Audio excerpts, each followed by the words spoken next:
blessed be the barley.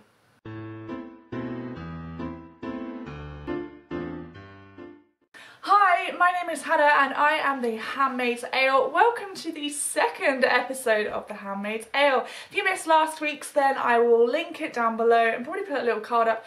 And don't forget to hit the subscribe button whilst you are there.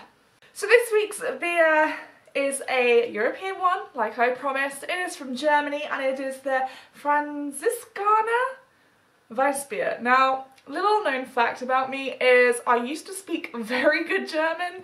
I learnt German for 5 years until I was 18 and that was a while ago. So my German isn't that great. As a result, I can't actually give you that much information about the beer. It is widely available in bottles in the UK, but the bottle itself has very little information.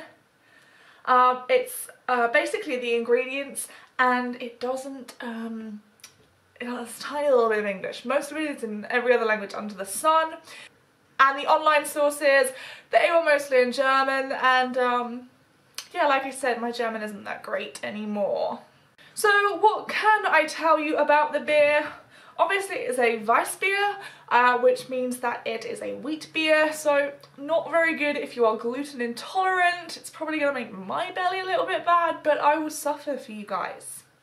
It is brewed in Munich since 1363, so it's older than quite a few countries and quite a few beers. I'm not sure if it's the oldest beer available in Germany, but it's got to be one of the oldest beers available in Germany. This bottle is a 500ml bottle. The alcohol is 5%, so a little bit stronger than your average lager, and definitely stronger than your average ale, but it's still not the strongest if you go by European beers like Belgian and Scandinavians. They tend to be a lot stronger. So this bottle contains 2.5 units. I have served this chilled. It has been in the fridge for a good few hours, I think about 5. So it's served at a chilled temperature. If you did buy this on draft, then they would have it in their chilled section.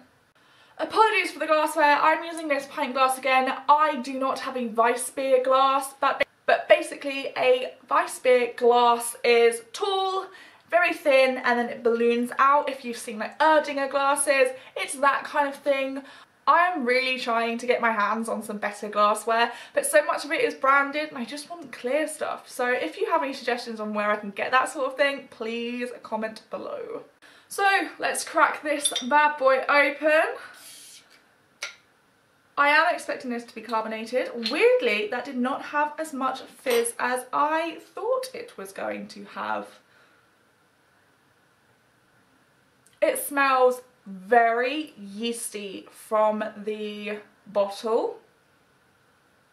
It's kind of like if you've ever made bread, it's that phase of making bread before you knock it all back. It has that sort of scent. So let's pour some of it out. Right, here we go.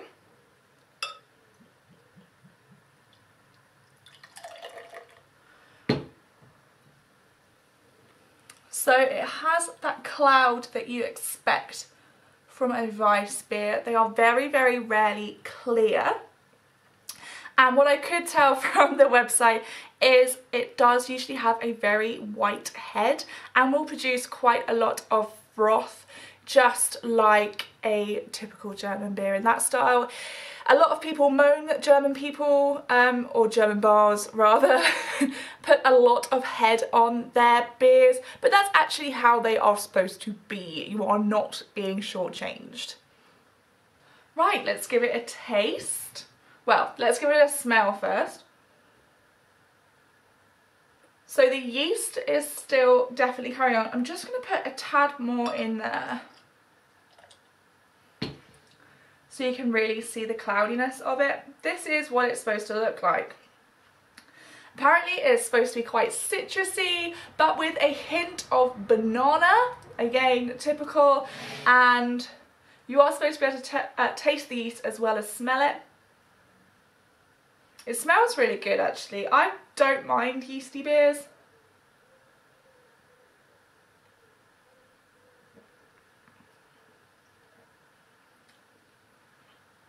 It's a lot sweeter than I thought it was going to be. It's definitely not a dry beer.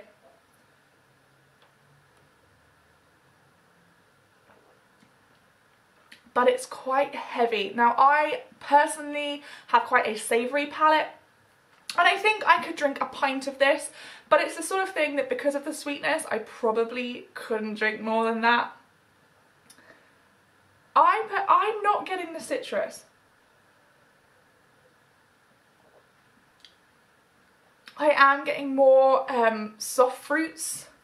Some people say apricot. I'm not getting the sweetness of apricot, but I'm definitely getting a sweet fruitiness that's not citrusy.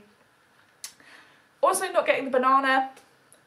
Slightly, I don't know, maybe there's a little bit in the aftertaste actually. The aftertaste has banana in it, sort of green yellow banana. No, not that fake banana taste. It doesn't have that.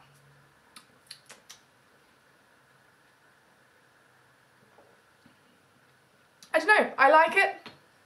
I give it a thumbs up, but I wouldn't personally drink too many pints of it.